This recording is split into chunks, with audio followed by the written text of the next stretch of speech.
Baik. Itu kan sebetulnya simpel kan? Al-Quran maha benar.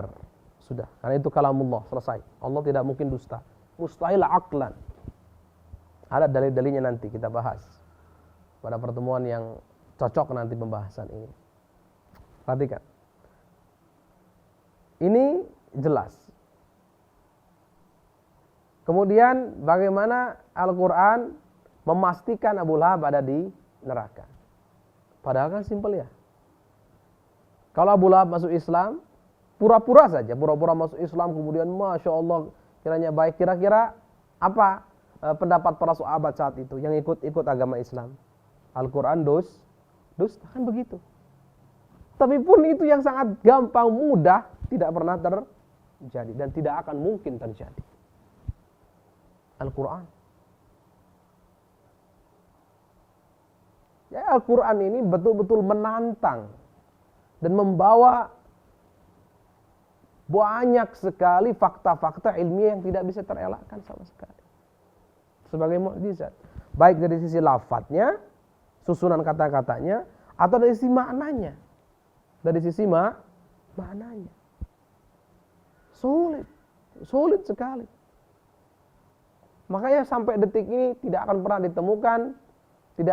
ditemukan orang yang mampu atau jin yang mampu mendatangkan kitab seperti Al-Quran. Tidak akan pernah. Bahkan yang unik, beberapa tahun yang lalu ada orang mengganti kata-kata dalam Al-Quran tapi seperti Al-Quran.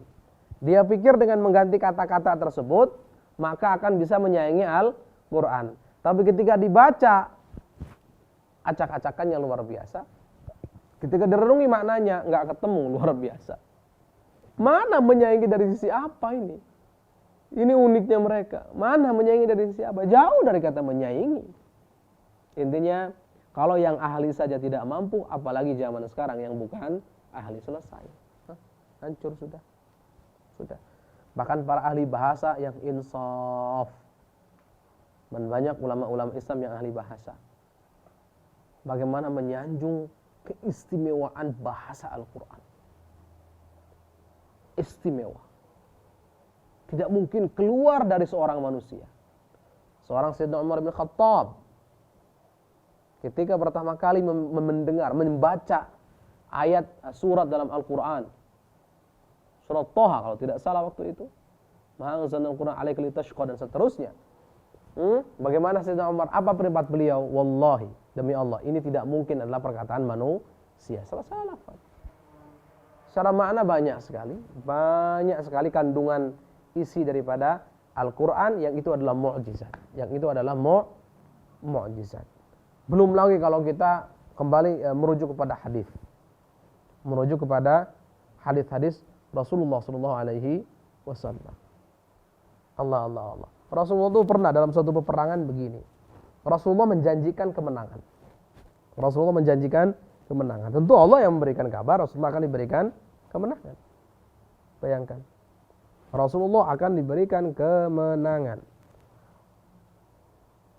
Kalau tidak salah waktu itu peperangan Hunain. Nanti kita baca itu. Tapi ketika musuh datang, maka para prajurit-prajurit yang ada di medan laga, prajurit-prajurit kaum muslimin, kocar-kacir karena datangnya dengan cara mengagetkan. Dengan cara mereka sembunyi di belakang-belakang bukit, sudah siap menunggu kedatangan, kemudian menyerbu begitu.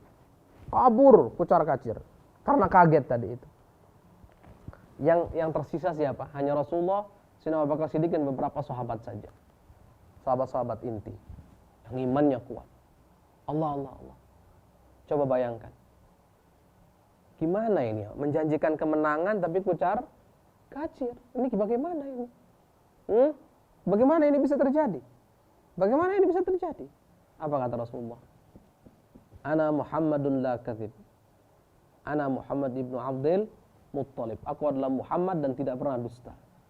Aku adalah Muhammad, putra dari Abdul Muttalib atau cucu daripada Abdul Muttalib. Apa yang terjadi? Ternyata benar. Allah tuliskan kemenangan sesuai dengan yang Allah janjikan. Apa yang terjadi? Akhirnya mereka semua kembali ke medan laga, kemudian terjadi pertempuran dan menanglah kaum muslimin.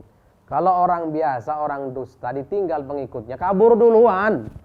Kabur duluan. Ini Rasulullah tetap kuat.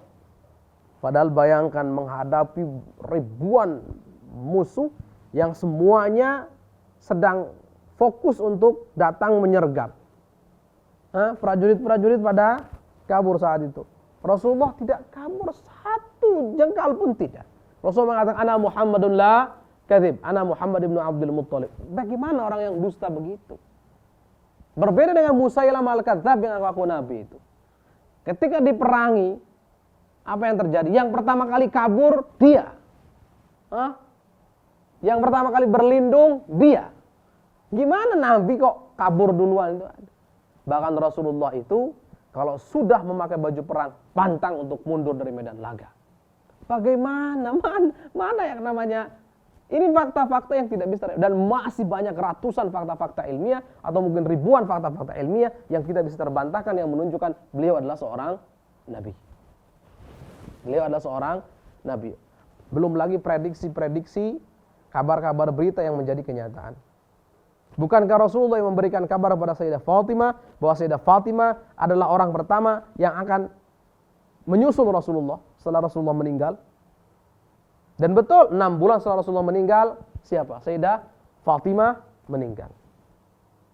Nyusul Rasulullah. Bukankah Rasulullah SAW yang memberikan kabar bahwasanya di antara istri-istri Rasulullah yang akan ikut Rasulullah atau nyusul Rasulullah pertama kali meninggal adalah yang paling panjang tangannya. Ini istilah bahasa Arab, panjang tangannya. Kalau Indonesia panjang tangan curi.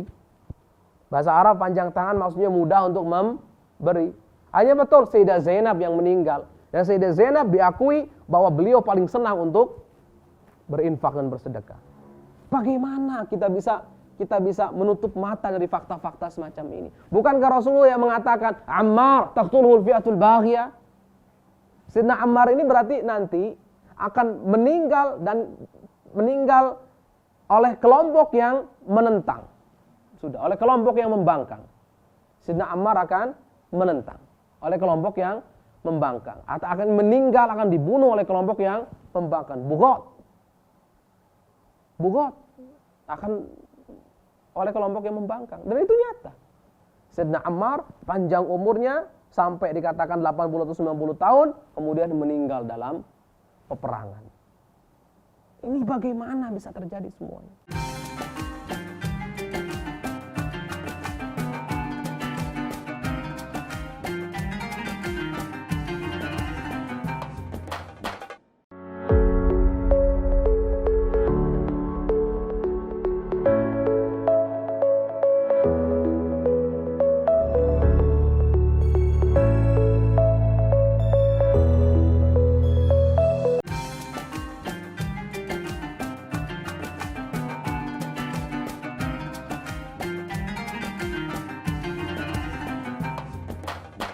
Masih banyak lagi, cuma kalau kita bahas ini ya tentang mukjizat saja akan ada beberapa pertemuan. Kita cukupkan. Intinya, apa mungkin kita akan membuang semua fakta-fakta ilmiah yang sangat jelas dan gamblang ini hanya untuk menerima sebuah andai-andai hipotesa? Apa mungkin? Kalau engkau mencari kebenaran, maka terimalah kebenaran ini, fakta ini. Tapi kalau engkau tidak mencari kebenaran, lakukanlah apa yang engkau inginkan. Karena engkau adalah orang yang dusta dalam mencari fakta kebenaran. Engkau adalah penghayal, engkau adalah pemimpi yang sejati. Sudah selesai, gitu aja. Dan ini yang menyebarkan syubhat ini adalah pendusta, pemimpi sejati, penghayal luar biasa, orang yang berandai-andai. Jelas atau tidak? Mesti pahami? Baik, kita lanjutkan.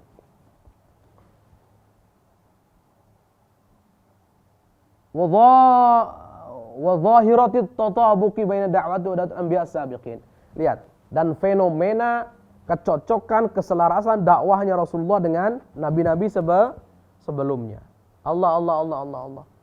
Bagaimana nabi-nabi sebelumnya memberikan kabar berita akan datang seorang nabi, nabi penutup, nabi akhir zaman, namanya Muhammad, namanya Ahmad.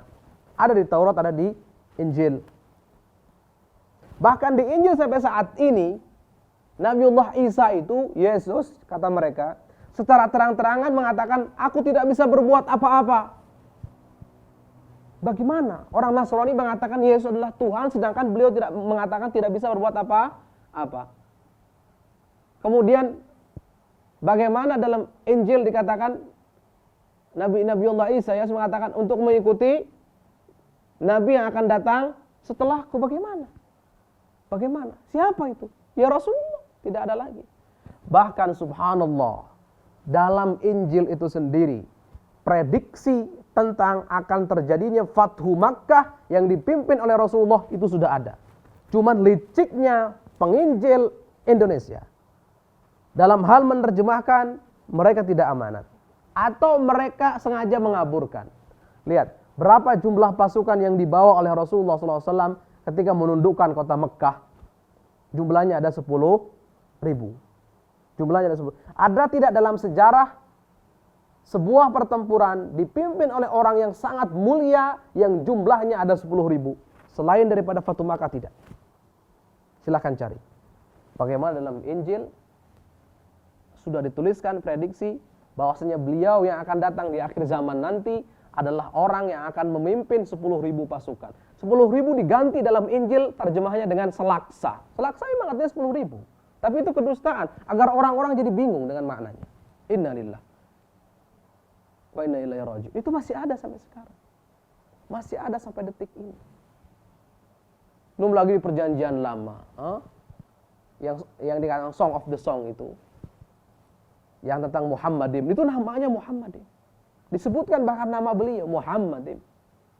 Ini yang sekarang. Kalau kita rujuk kepada yang dulu, sangat jelas dan gamblang. Berapa banyak pendeta-pendeta, baik itu dari kalangan Yahudi atau Nasrani, yang memang mencari fakta kebenaran, menyatakan engkau adalah Nabi akhir zaman. Dan bersyahadat tidak ada Tuhan selain Allah, dan Nabi Muhammad, engkau adalah utusan Allah. Contohnya Abdullah bin Salam. Siapa Abdullah bin Salam? Siapa Abdullah bin Salam ini? Ahli Injil, ahli Taurat. Bahkan kaum Yahudi saat itu mengatakan Abdullah bin Salam adalah anak terbaik kami, generasi kami, ulama kami, yang hebat di antara mereka, seterusnya. Pujian-pujian. Abdullah bin Salam pada akhirnya masuk Islam. Karena menemukan ciri-ciri Rasulullah tepat seperti apa yang dicantumkan dalam kitab-kitab Injil dan Taurat. Bayangkan. Ini totobuk, tidak bisa, nggak selaras, tidak bisa. Jelas sekali. Belum lagi nanti kita akan pelajari satu persatu, nanti kita akan pelajari. Yang jelas kesamaan itu sangat jelas dan nampak jelas. Nampak jelas. Tidak bisa dihindari, tidak bisa diingkari. Baik. Kemudian beliau mengatakan jumlah sifati, dan secara umum lihat sifatnya, akhlaknya Rasulullah adalah sifat dan akhlak yang sangat mulia. Orang yang punya sifat dan akhlak yang sangat mulia, di antaranya tidak pernah berdusta, walaupun dalam keadaan canda. Apa mungkin akan berdusta kepada Allah Subhanahu wa Ta'ala, Tuhannya? Mustahil. Kalau kepada orang yang biasa dikenalnya saja tidak berdusta dan tidak akan berdusta dan tidak pernah berdusta, bagaimana kepada Allah Subhanahu wa Ta'ala? Bagaimana? Gak mungkin. Mustahil. Mustahil. Jauh sekali. Rasulullah sebelum diutus, gelarnya adalah Al-Amin. Orang yang amanat. Bahkan termasuk kegilaan dan kebodohan kaum musyrikun Quraisy, nanti kita akan kaji itu dalam sejarah. Bagaimana mereka memusuhi Rasulullah, mencaci maki Rasulullah, tapi mereka menitipkan barang-barang berharga yang mereka miliki di mana? Di rumahnya Rasulullah. Bagaimana ceritanya itu? Dan bagaimana Rasulullah ketika dimusuhi, bahkan dicoba untuk berulang kali dibunuh. Ketika Rasulullah hijrah ke Madinah Munawwarah, Rasulullah masih memikirkan ini ada barang-barang titipan orang-orang tertentu. Wahai Ali, kembalikan ini barang-barang kepada yang punya. Padahal yang punya di antaranya siapa? Musyrikun Quraisy yang memusuhi beliau, tapi beliau tidak sama sekali goyah untuk berakhlak-akhlak yang baik. Bagaimana ini? Bagaimana ini? Rasulullah itu penguasa dunia, penguasa akhirat. Di mana-mana yang namanya penguasa biasanya bertindak semena-mena karena merasa penguasa. Tapi Rasulullah tidak. Beliau khidmah untuk umatnya. Ketika ada seorang Adi bin Hatim. Adi bin Hatim mencari kebenaran. Dalam kitab Injilnya, ini adalah Nasrani. Kitab Injilnya dikatakan akan ada Nabi akhir zaman dengan sifat begini.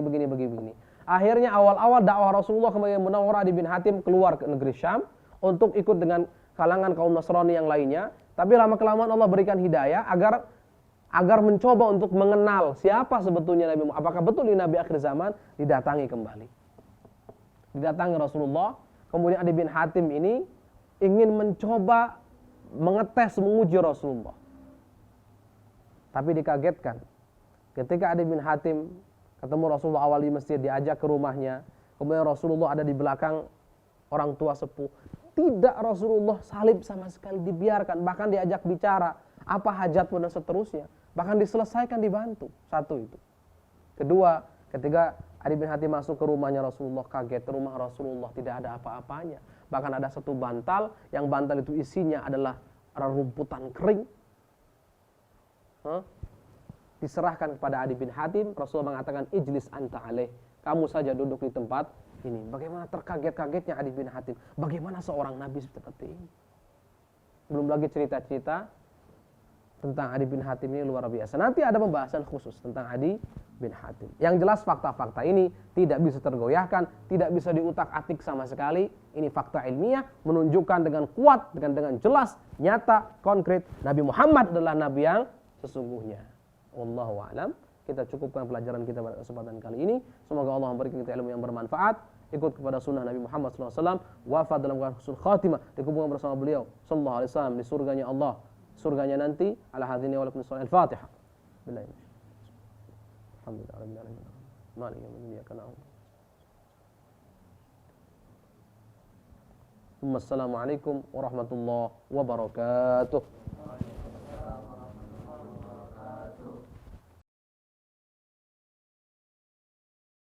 Mau menyaksikan kajian Buya Yahya tanpa biaya internet? Segera pasang parabola Al-Bahjah TV di rumah Anda. Bebas biaya bulanan dan tanpa koneksi internet.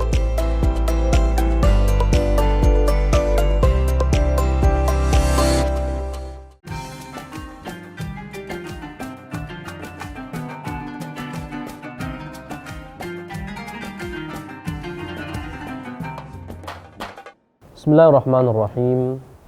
Assalamualaikum warahmatullahi wabarakatuh. Waalaikumsalam warahmatullahi wabarakatuh. Alhamdulillah, thumma alhamdulillah. Wassalatu wassalamu ala sayyidina Rasulillah, sayyidina Muhammad ibn Abdillah, wa ala alihi wa sahbihi wa man walah.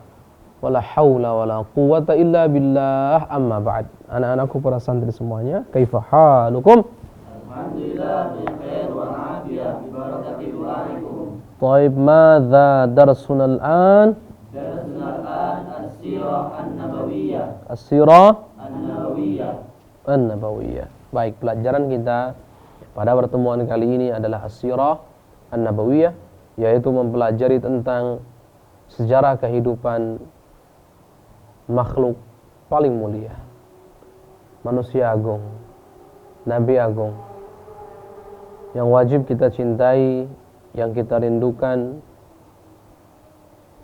yang wajib kita teladani, sosok yang paling layak untuk kita pelajari sejarahnya, agar kita mudah dalam meneladaninya. Tidak lain adalah Nabi kita, Nabi Muhammad sallallahu alaihi wasallam.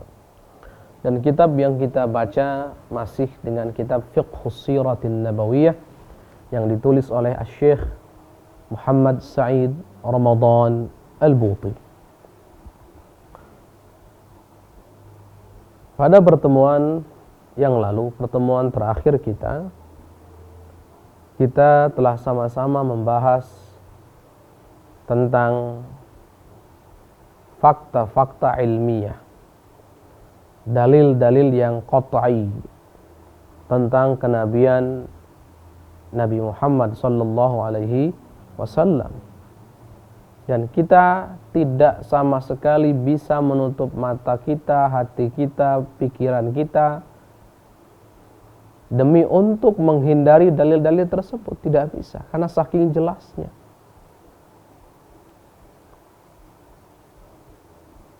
Kita tidak bisa menyampingkan dalil-dalil yang sudah pasti, yang qat'i, hanya untuk mengikuti angan-angan, mengikuti khayalan, mengikuti berandai-andai, mengikuti yang namanya hipotesa. Tidak mungkin. Tidak mungkin. Itu sama, kami sering ungkapkan, sama saja. Orang berkhayal tapi khayalannya dipaksakan ada dalam dunia nyata. Ya nggak ketemu. Biarlah khayalan tetap khayalan, dunia nyata, fakta adalah fakta. Realita adalah realita. Jangan paksakan khayalanmu. Karena khayalanmu itu bertentangan dengan fakta. Jika engkau mencari fakta, mencari hakikat, mencari realita yang sesungguhnya, maka ikutilah fakta dan realita dengan jalan yang benar agar sampai kepada fakta dan realita tersebut. Jangan ikuti khayalanmu, jangan ikuti angan-anganmu, jangan ikuti andai-andaimu, jangan ikuti hipotesa yang tidak berdasar fakta sama sekali. Lihat, sehingga kita ketahui bahwa angan atau andai-andai mereka, hipotesa mereka, khayalan mereka, mimpi mereka bahwa Nabi Muhammad SAW bukan Nabi, itu betul-betul murni khayalan, mimpi, dan andai-andai belaka. Tidak ada nilainya sama sekali jika disandingkan dengan fakta. Karena faktanya beliau pasti Nabi.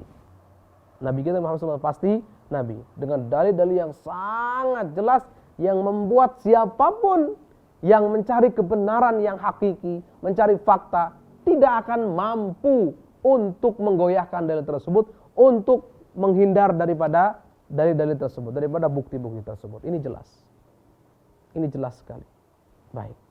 Dan sudah dibahas sebagiannya pada kesempatan yang lalu tentang mukjizat Al-Quran. Bagaimana Quran menjadi mukjizat. Tentu ini banyak sekali, kalau kita mau kupas mungkin kita butuh berpuluh-puluh pertemuan seperti ini untuk mengupas mukjizat Al-Quran. Tapi kita cukupkan bahwasanya Al-Quran datang sebagai mukjizat.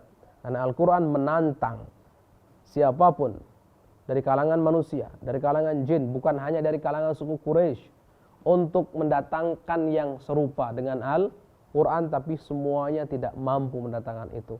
Sekarang sudah hampir 1400 atau 14 abad lamanya. Dan tidak ada yang mampu. Bahkan kalau zaman sekarang sudah kita tidak harapkan itu ada. Zaman dulu saja yang mereka adalah ahli di bidangnya, di bidang syair, di bidang kalam, untayan kata-kata, tidak mampu. Bahkan mereka harus memilih perang daripada hanya mengungkapkan satu dua kata yang itu adalah merupakan keahlian mereka.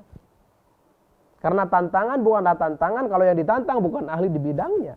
Perhatikan oleh kalian. Karena sebagian ulama mengatakan tidaklah tantangan menjadi tantangan kalau seandainya yang ditantang bukan yang ahli di bidangnya. Al-Quran menantang orang yang ahli di bidangnya. Siapa? Bangsa Arab, kaum musyrikun Quraisy saat itu yang ahli di bidang ilmu balaghah dan yang lainnya. Ia ahli syair.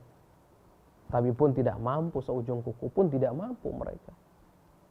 Bahkan mereka malah seperti kebiasaan orang-orang yang kalah, malah mencaci maki. Bahkan yang unik, mereka harus sampai mengadakan peperangan. Untuk apa semua itu?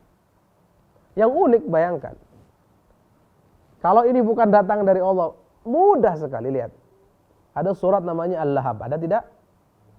Tabbat yada abi lahabiu wa tabba.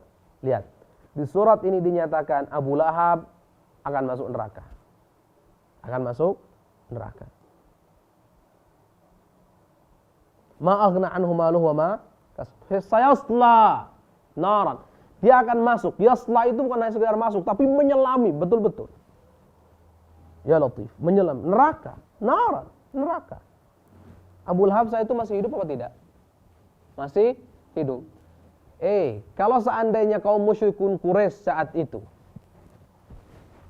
sadar, ya kan, kemudian ingin membatalkan atau ingin membatalkan dakwahnya Nabi Muhammad, dakwahnya Rasulullah SAW, maka mudah saja bagi mereka.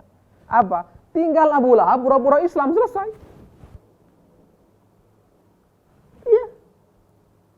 Coba Abu Lahab ketika mendengar ayat ini, kemudian ayat ini adalah menyatakan dia akan ada di neraka. Dan orang yang masuk Islam tidak akan di neraka. Jelas, tinggal dia masuk Islam saja, selesai. Kalau dia masuk Islam, berarti Al-Quran bisa dibilang dusta. Walaupun kalau secara detail juga masih ada hujjah di belakangnya. Tapi pun itu tidak terjadi, itu mudah sekali. Tidak terjadi. Tetap Abu Lahab mati dalam keadaan kafir.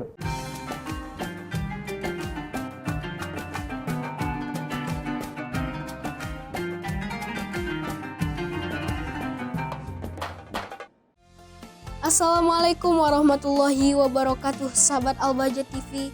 Setelah menyaksikan video ini, jangan lupa bersolawat kepada baginda Nabi Muhammad. Shollu ala Nabi Muhammad. Allahumma sholli alaihi wa ala alihi wa sahbihi. Wassalamualaikum warahmatullahi wabarakatuh.